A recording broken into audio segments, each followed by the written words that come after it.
Hello, আমরা যাচ্ছি আমার ছেলের কোচিংয়ে, পার্টি হবে সেই জায়গায়। হাই,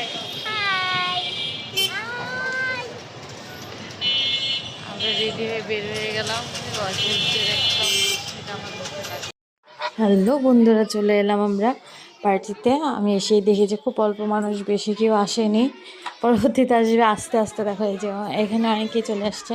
এখন ওরা দুষ্টামি করতে করতে এই যে দেখো ও কী পরিমাণে ধাক্কা ধাক্কা দুষ্টামি। কারণ বাচ্চারা বাসায় থাকলে কিন্তু এই দুষ্টামিগুলো করতে পারে না বা এনজয়গুলো করতে পারে না। বাচ্চারা যখন সব ওদের বান্ধবী বন্ধুদের সাথে থাকে তখনই ওরা এই দুষ্টুমি, দেখো কী পরিমাণে দুষ্টুমি করছে। একজনকে ফেলেই দিয়েছে, ওকে এখন সবাই মিলে তুলছে। কী অবস্থাটাই না।